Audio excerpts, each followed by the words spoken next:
Thank you for taking time to join us this afternoon for this webinar about Oxford Grammar. My name is Louise Vedetta and I'll be taking you through the series. This will be a 40-minute webinar. For those of you who've just joined, thank you once again. And Kate, if you wouldn't mind switching over to the first slide, that'd be great. Okay. So in this 40-minute webinar, we'll be providing an introduction to the forthcoming new editions of our new Oxford Grammar student workbooks. Then we'll take a look at the new Teacher Handbooks, and these have some detailed lesson plans and teaching guidance to support you. And then we'll take a look at the new online resources. We will find things like short videos, curriculum mapping documents, and so on. There will be time at the end for questions, and you're welcome to use the Q&A screen to type in any questions as we go, and we'll make some time to answer those at the end. Okay, something that you might not know about Oxford University Press is that we're a not-for-profit organisation, and the mission of the Press is to create world-class research-based resources. And the Press furthers the university's objectives of excellence in research, scholarship and education by publishing worldwide. Oxford Grammar was first published in 2012 and it remains one of Oxford's best-selling series. It is written by the highly experienced teacher and author Andrew Woods. He also authored the equally successful series Everyday Grammar.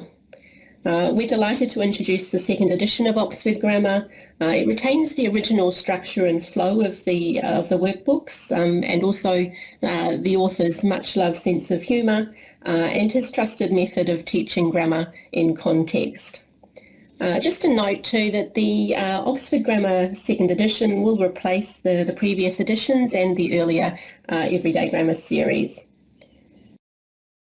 Oxford Grammar helps students explore grammatical features at the word, sentence and text level, using stimulus pages and authentic literary texts to engage and provide context.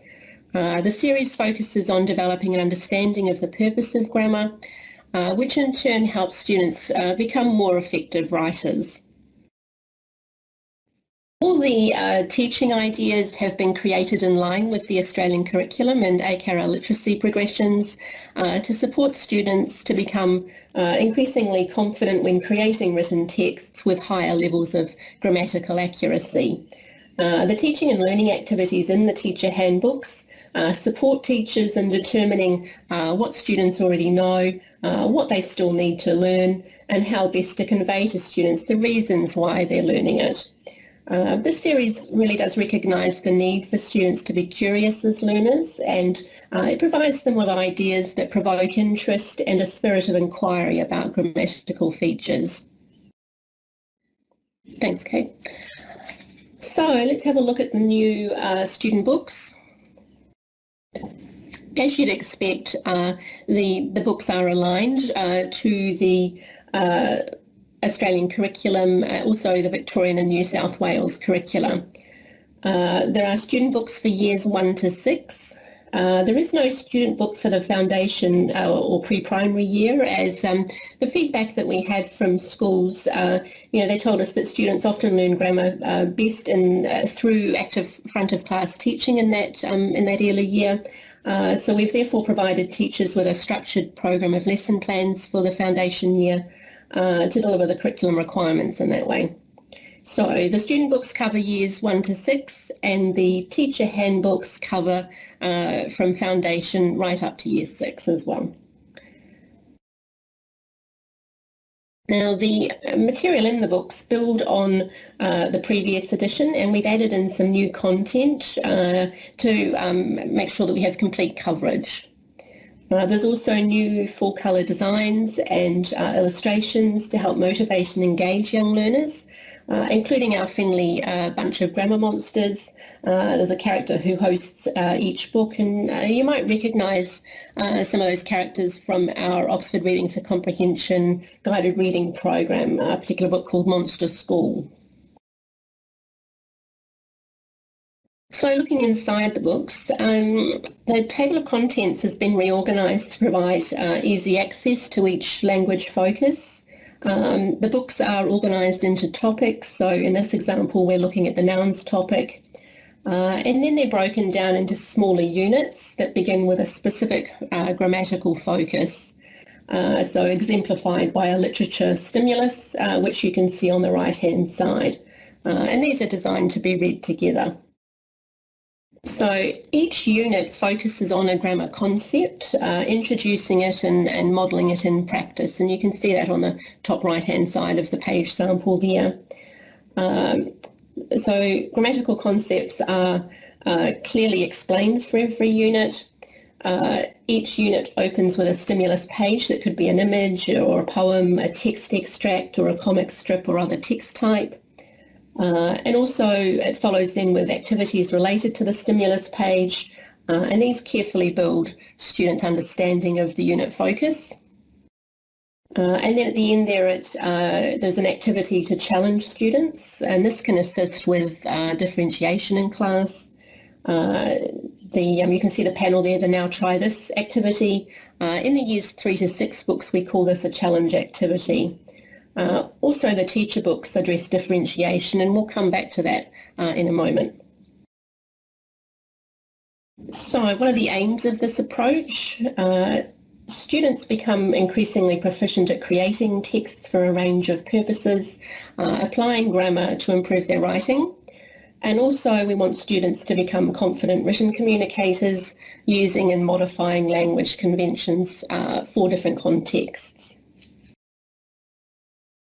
The books also have a using grammar section towards the end, and these allow for grammar to be explored more deeply within the context of text types. So, for example, we explore grammar within informative texts, narrative text, persuasive text, and so on. Okay, and at the end of each topic there is a short NAPLAN style test, or what we call a test yourself unit, that's designed to help students revise concepts and prepare for national testing. And also there's a self-reflection activity there to encourage students to, or it's designed to encourage them and ensure that each concept is properly embedded. So let's have a look at the teacher handbooks now.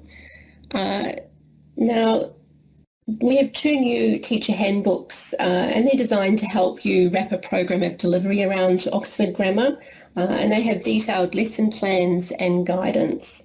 Now, as I mentioned before, the Oxford grammar student books cover years 1 to 6. However, the teacher handbooks support you from the foundation or pre-primary year up to year 6. And the handbook contains a structured front of class program for that foundation pre-primary year.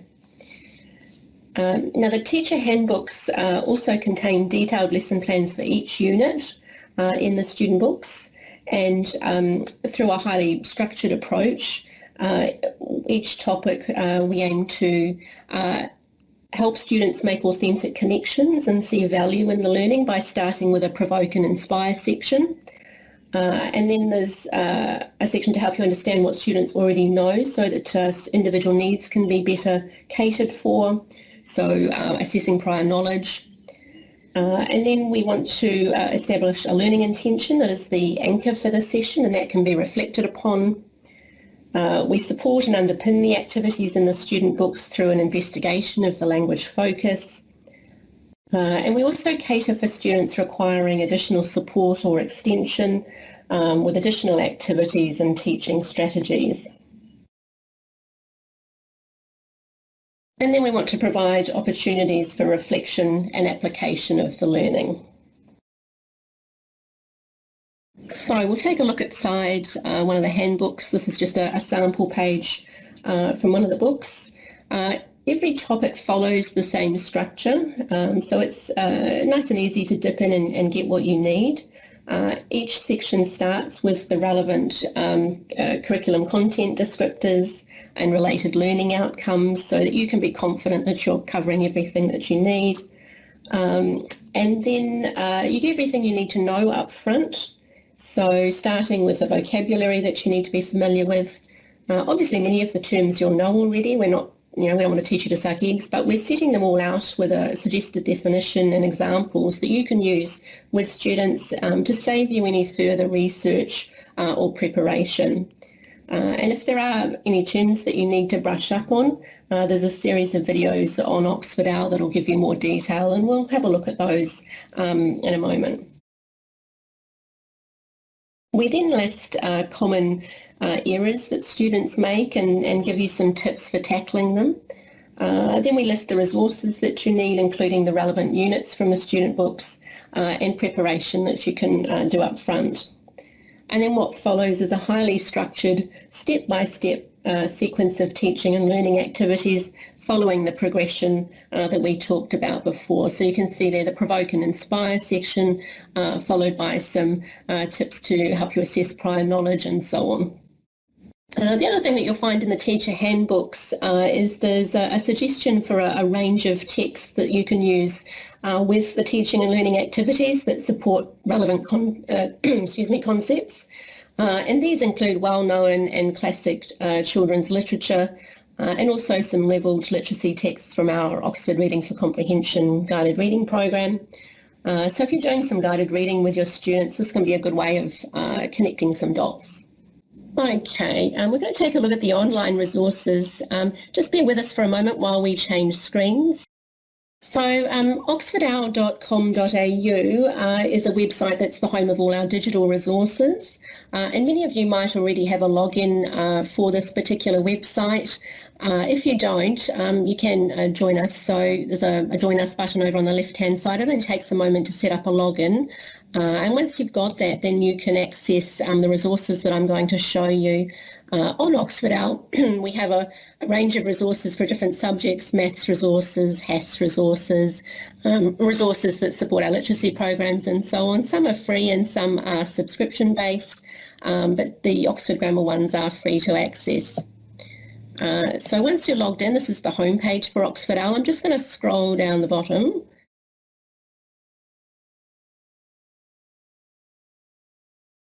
Okay, so the Oxford Grammar resources are down the bottom. Okay. So these resources on our Oxford Owl website are a supplement to the program and just give you some additional support.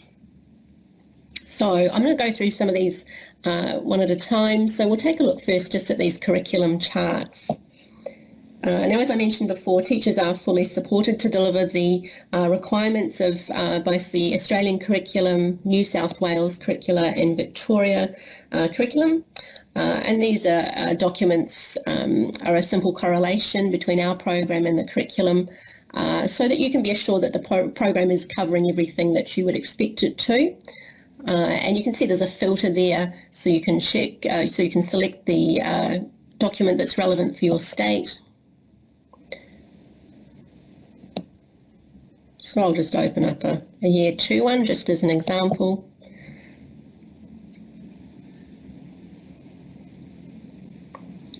Okay, so like I said, just a simple correlation document outlining where our book addresses every part of the curriculum, in this case for Year 2 grammar.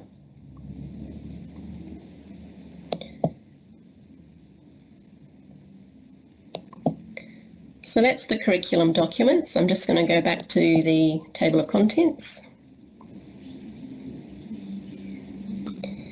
Now the next one to have a look at here are there's a lesson planning document. The lesson plan contains a suggested teaching schedule, and activities have been structured around teaching one unit per week with 2 to 3 sessions on that unit, if that fits with your timetable. Obviously it is purely a guide, but you can adapt this to suit your own needs. And you can see there in the structure of the session plan, it reflects what we were just looking at before, starting with provoke and inspire activities, assessing prior knowledge, and then in your second session, setting the learning intention, investigating and so on.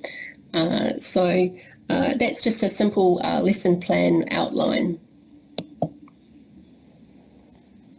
Okay, the next one to have a look at is the success criteria checklist.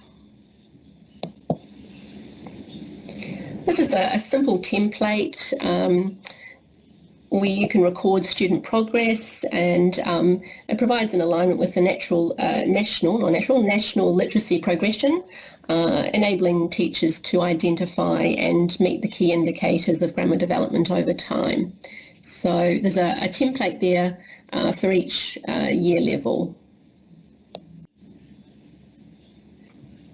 Okay, you'll also find the student book answers here as well. I won't go into that, I think that's pretty self-explanatory. Also, there's a video series here, so we'll have a look at the videos. These are a really useful reference tool. They're really intended to support teachers, and there's a suite of videos for every year level. So if I just scroll down, and we'll find, obviously you can use the filter there to search by year group. So you can see here this Year 3 collection. There's a video for each of the different grammar terms, and we might have a look at the conjunctions video. In this video, we're going to talk about conjunctions. A conjunction is a word that joins words or phrases together into a longer sentence or a longer phrase. Now, the simplest type of conjunction is a coordinating conjunction. A coordinating conjunction simply joins words or equal parts of a sentence together to make a longer phrase or a longer sentence. It's quite easy to remember because there are only 7 coordinating conjunctions, and they fall into a mnemonic fanboys. The coordinating conjunctions are for, and, nor, but, or, yet, and so. So if we take each of the first letters of those coordinating conjunctions, we get the mnemonic fanboys, which will help you to remember what the coordinating conjunctions are. Coordinating conjunctions can join together just single words. For example, we like apples and oranges. The coordinating conjunction is a really simple one, and it joins together 2 words, apples and oranges, to make a more complex sentence. Or, we were tired but happy. The coordinating conjunction is but, and it joins the 2 words, tired and happy, together. Coordinating conjunctions can also join together longer words or phrases, such as Jordan Flores and Annie Fables. In this case, the coordinating conjunction again is and it joins together 2 full names, Jordan Flores and Annie Fables. Or, on the ground or in the air. In this case, the coordinating conjunction is or, and it joins together 2 short phrases, on the ground and in the air. Coordinating conjunctions can also have a join together full sentences and clauses. For example, that is her book and this is my book. The coordinating conjunction, again, is just and, but in this case it joins together what could be full sentences on their own. That is her book and this is my book, but it joins them together into a complex sentence. We walked 8 kilometres and then we slept all night. The coordinating conjunction and joins together 2 longer phrases that could again stand alone as sentences by themselves, but are joined together into a more sophisticated sentence through a coordinating conjunction and. So these videos are really just a springboard for your own teaching and to give you a little bit more support. We've got time to have another look at another one down here. We'll have a look at types of sentences. In this video, we're going to talk about subjects and predicates of sentences, as well as some different types of sentences. So sentences are made up of 2 parts, the subject and the predicate. The subject of a sentence is the person or thing that the sentence is about. So the sentence could be about Rebecca or Gary or Stephen, or something like my dog, the bus stop, or even a pronoun like he.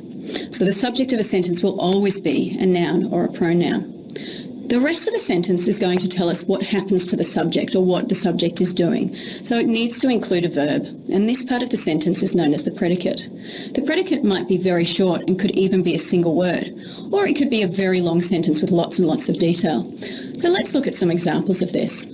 Here we have a very basic sentence, a very short sentence, my dog barked. And you'll notice here the subject of the sentence is my dog, including the noun dog, and the predicate of the sentence is barked. In this sentence, the verb and the predicate are the same thing. But if we had a longer sentence that contained a bit more information, then the predicate would be a little bit longer.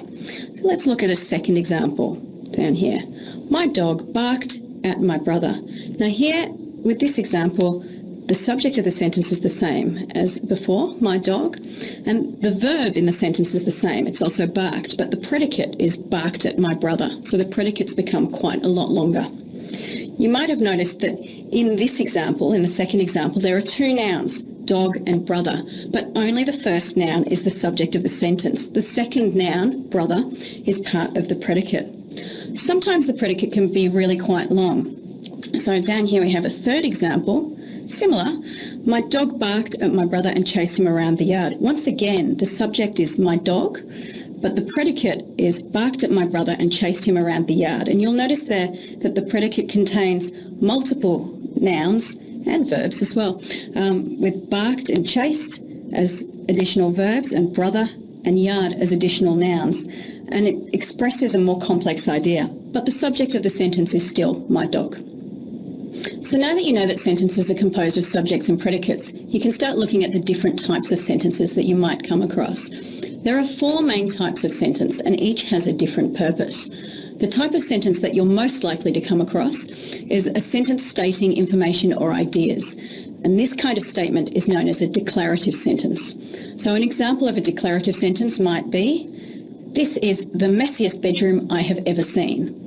Or if you were going to follow that up with a second sentence, I can't see the floor under all of the clothes. So both of these sentences are statements. They're providing information.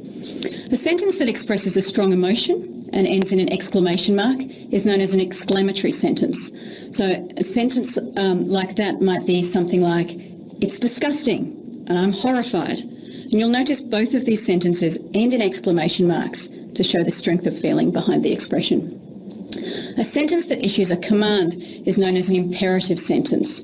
So an example of that might be something like, clean it up immediately, or pick up your rubbish. So you'll notice that both of those examples give an instruction to the person listening to the sentence. And the final type of sentence is a question. And these are also known as interrogative sentences.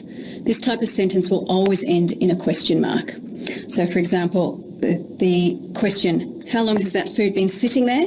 Ends in a question mark, as does, what is that smell?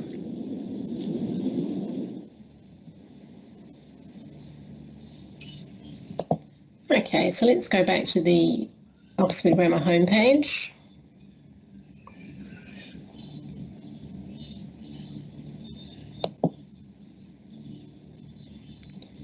Okay, so the last thing I wanted to show you here on the with the digital resources is the Oxford word list resources, and we recommend using Oxford Grammar in association with the Oxford word list. The Oxford word list is the most used high-frequency word list in Australian primary schools, and drawing on these words in your teaching of grammar concepts will help make grammar more relevant. So you might like to try creating clusters of words according to your grammatical focus, and here on this website you can actually download a number of resources. So you can also download a free copy of the Oxford Word List poster over here, and actually we have copies of these posters available. They're free to schools, so you can certainly ask your local sales consultant for one of those for your classroom. There's also a research summary here if you're wanting to explore the research behind the word list, and also other things like flashcards. Also down below there are take-home spelling lists and bingo and various other things. So some very useful resources there to support the Oxford word list.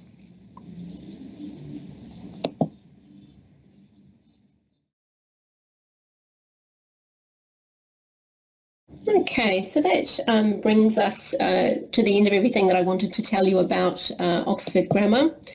I just wanted to mention here also that as a thank you for attending this webinar today, we are making available a copy of the ebook of the Teaching Handbook for F2. So your sales consultant will email you an activation code and after the session. And just bear in mind that the access it's a short-term ebook license until it's available until 25th of August 2020. So do have a look at that. It's a really, really useful handbook to have. Actually, one thing to note with the Oxford Grammar books, the new editions have recently come into stock. So if you are wanting to have a look at a sample, do get in touch with your sales consultant. They're also available through booklist suppliers as well for review purposes.